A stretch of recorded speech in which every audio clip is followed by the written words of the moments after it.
Hi, I'm Todd. I'm Dad's second son, and just want to start by saying that my dad was a great dad, and love him very much, and miss him very much.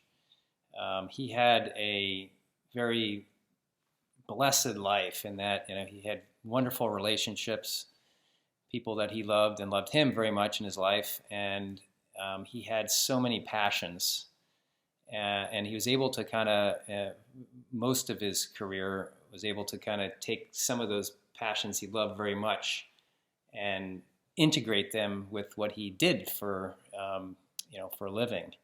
So I'll talk a bit about his relationships. I'll talk a little bit about his career and about his passions. So starting with his parents, he had my grandparents, Moo and Dee, were absolutely wonderful grandparents. Moo was this kind of person who played the piano in the church and was an incredible cook of pot roasts and cupcakes, and was just a very loving mom, just a decent person. And so was Dee, my dad's dad, my grandfather. Um, just really, really good, decent, honest, and loving people. Um, you know, Dee was an engineer, could build anything, and cars, what carpentry, you name it. But they imparted those values on my dad, who if I think about my dad, he's a person of incredible integrity and just decency, and always doing the right thing. So he was very lucky to have such great parents, and also his wife, my mom, who he met when he was a junior, I think, in high school, and they were together for almost 70 years, and had a very loving, supportive relationship, and so lucky for both of them to have that. Just picture perfect relationship for so many years. It seems that very lucky there. Had so many lifelong friends, particularly friends he made at Dartmouth. So my dad was an only child, and he used to say that in particular the friends he made at Dartmouth were like the brothers that he never had, and so that was very important to him. Family, great family, and I'll use this as a segue to shift into his career. But right after he graduated from Dartmouth, or from the Tuck School, he got an MBA, which is the MBA program at Dartmouth. He married my mom, and they had my older brother, Brad, and they moved to Japan, to where my dad started his career as a lieutenant in the U.S. Air Force. And he was over there for 3 years and sort of developed a love for Japan and that culture. But then moved back to the States and went into advertising, went on to Madison Avenue, worked on for Benton and Bowles, an advertising agency, and then went to Cheeseboro Ponds and kind of climbed the corporate ladder, starting in sort of brand management, and then working his way up to being chosen to go to Japan and run their business in Japan, which is a good sized business over there, and was very much accelerating in his career, and very lucrative business career, but made a decision. This is the key decision, to kind of say, look, I really want to do something that I'm in my job that I'm really passionate about. And so he made that bold decision to switch from sort of business into something entirely new, which was development, and where he could work against something that he absolutely loved, which he started at Dartmouth, and became, actually, that kind of kicked off his career to become one of the leading fundraisers, development people in the country, associated with education and the arts. So he started up at Dartmouth, many years there, and and then went to the Boston Symphony with his great passion for classical music, and then the Curtis Institute, which is maybe not as well known, but in the classical music world, it's like the leading organization or conservatory for gifted musicians like Yo-Yo Ma and Leonard Bernstein, and the list goes on and on in Philadelphia. So was really able to kind of take those passions that he had and parlay them into his career, which is a very lucky thing, or I shouldn't say lucky, but something that just made his life rich. I'm going to talk a little bit about his passions, and as when he moved from the bright lights and big city of Tokyo to New England, it kind of re-engaged his love for New England. And although he grew up in Long Island, New York, he absolutely is a New Englander to the core. Loves Vermont, where he bought the family home that I went to high school there after moving back from Japan, and they were many years in Norwich, right across the Connecticut River from Hanover, and that was in his bones. He absolutely loved Vermont, and so that was one of his big passions is New England. And he had, obviously, as I talked about, a great passion for Dartmouth, and as they would say, he was greener than green, greener than Dartmouth green, and was a lot like the glue that I hear kept his class together. Was very involved in the class, so much so that he won the Dartmouth Alumni Award in 1985, which is a very fantastic honor given to one alum every year, and he won that. So that was a great honor for him. As I mentioned, he loved classical music. He was an encyclopedia of his knowledge of classical music, and he imparted that love to both. My mom loves classical music as well, and a great pianist. And my brother and myself love classical music as well. So he loved literature, poetry, art. He was really a Renaissance man. He wrote poetry. Many of you probably don't know that because he kept that to more internal. But he was a great painter. Painted landscapes from Nantucket beach scenes to Vermont mountains to the shrines of Japan, and really imparted that love of art to his family. He was like the benefactor of the Stevenson family love for art. My brother went on to become an architect. I like to paint, very amateur, and my two of my daughters are, one is a big-time artist painter, and one is a digital media, has created art that way as well as a hobby. He loved sports. That's a big part of his life. That loved tennis. I remember so many times playing tennis with him on those Norwich courts there in the field, that beautiful field in Vermont. Beautiful summer days out there playing, and he had such joy. And we competed, and but he was always so joyful about it. Even if like the youth won out, and I happened to kick his butt that day, he always loved it. He was an incredible disciplined runner and someone who worked out all the time. He ran like literally for years and years and years, 6 to 7 miles every day, and pretty incredible. And that discipline was something that was extremely admirable in him, quality in him. And skiing, he probably skied 40 times a year, and absolutely loved it. And of course, imparted all those things onto his sons. We all love that, skiing and hiking. He was a big hiker. We spent many days hiking in the White Mountains, enjoying and bonding in nature together.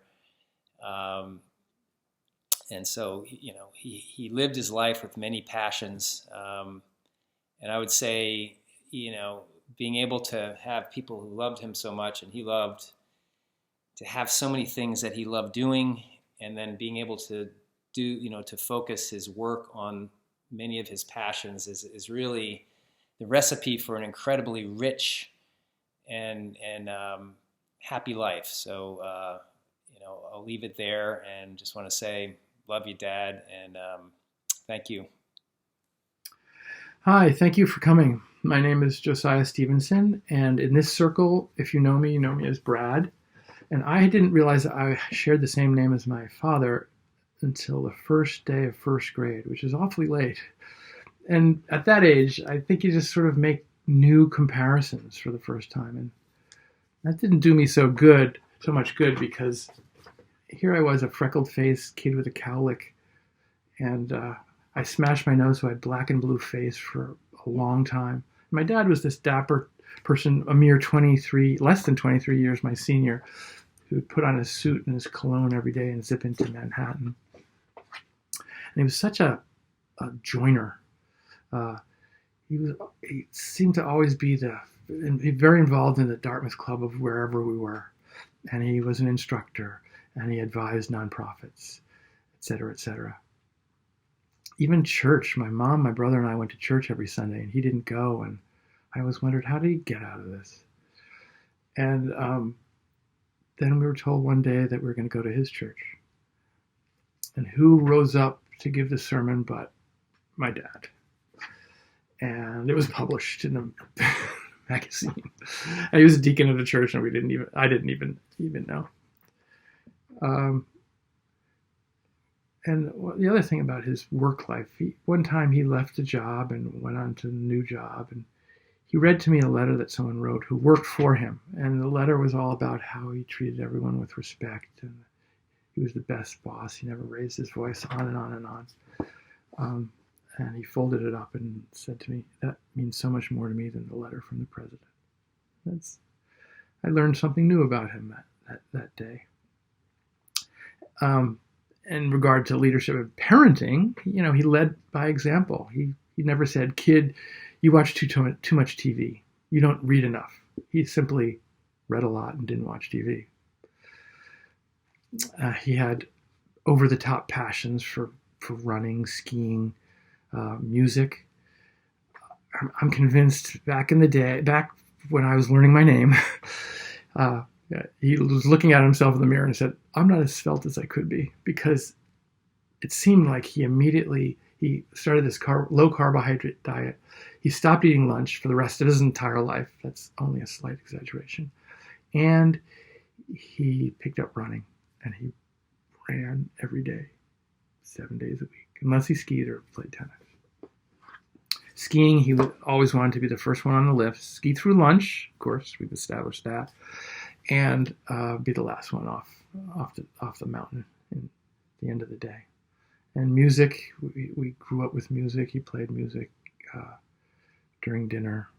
My grandfather made, of the many things he was a great woodworker. He made a cabinet that was about 4.5 feet tall by 3 feet wide, double doors. And in it, he had not his record collection, but his opera collection. All the other records, millions of records, were elsewhere. So, anyway, but my fondest memories were with him as a companion. We did, again, over-the-top things together with my brother and me, or just me. I just remember, the day after Thanksgiving, we were still living in Westchester, which means I was less than 7th grade. We put our skis in the car at 4:30 in the morning and drove through a snowless New England all the way to Killington, Vermont, and it was all brown. There's one mountain with a strip of snow on it, the most boring mountain of all, Ram's Head Mountain. And we skied that up and down, through lunch, of course, all day long, and drove 4.5 hours back. And that was standard stuff, so we could say we skied the day after Thanksgiving. I most love of all, though, I have to say, we've skied forever, but my hiking with him, one-on-one and with others, with my brother. I was doing the 48 4,000 footers by chance, because I found that I had done a whole bunch, and I realized, I could do them all. And I got my dad involved, and we started hiking together. One time, and for instance, we drove to the trailhead at Mount Adams, which is one of the northernmost presidential mountains. And it was raining, and we drove there, sat in the car, and he said, "Do we really want to do this in the rain?" And I thought, my real dad would never say this. Imposter, I want my real dad back. And we went. It wasn't bad. But in the presidentials, you get to a certain point, there's no trees. It's all alpine, tundra, and beautiful. But it was foggy. You couldn't see more than 10 feet in front of you. I just remember, these rock cairns would appear like aliens and drift by. And it was an incredible, surreal experience. And I realized then that all of these things that I did with my dad there are always obstacles to overcome, like Ulysses or something like that. Some form of physical exertion. And then hopefully, not hopefully, but unmistakably sometimes, some moment of beauty, sort of a aesthetic epiphany that happened. And that was on the top of that mountain. It was just something I'll never forget.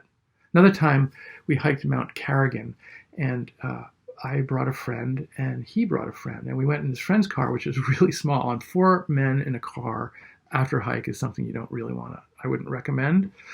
But it was a good day hiking. And when we were driving back, I said, "Oh, turn on the Red Sox game. They were down 3-2 in the league championship series. If they lose, they're done." Turned it on, and it was late in the game. They were losing. And eventually, of course, it was not looking good. 2 outs, 2 strikes, 9th inning. Dave Henderson was up, and he hit a home run. And the car just practically exploded on its chassis. But that very moment, we had driven over a crest, and there were the hills of New Hampshire and the setting sun. It was the most beautiful moment. It was like sensory overload. And that was like a typical thing with these adventures. So because of COVID, the last time I saw both of my parents in person was in July. I spent 3 weeks trying to help them, downsize and move, which they were doing. And my mom and I were cleaning out the room off the garage, and things were going out in droves. And then top shelf, everything. I don't want.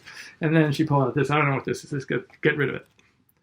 And I realized that this was my father's. It says the Stevenson ski diary. And I said, "Mom, this is priceless, at least to Todd and me."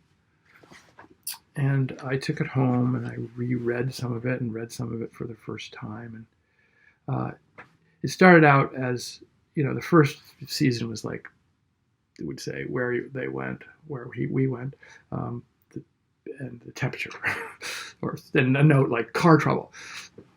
But then it became a real true diary. It was personal. It was about being a husband, a father, a grandfather, which is the best part with my kids learning to ski, to read, solving issues and stuff like that. And it meant it's great to have. And when my dad went to the hospital, I started reading it more intensely. And then he got out and went to rehab, and then went back in because of his hemorrhage, and then he went to hospice. And my mom called Todd and me and put us on speakerphone and wanted us to comfort him, and we said how much we loved him in my inarticulate way, and how much he meant to us, and et cetera, et cetera.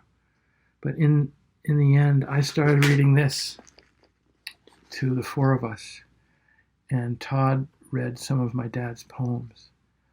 And it wasn't us who was comforting him. It was his words that were bringing us together as a family of 4, and I'll never forget it.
Joe and I had our special name just for each other. For both of us, it was the same name, and it started after a friend's wedding just a few months before we got married. Everyone was saying it to each other and to us after the service, and though we really didn't know what it meant, we knew it had a happy and pleasing intent.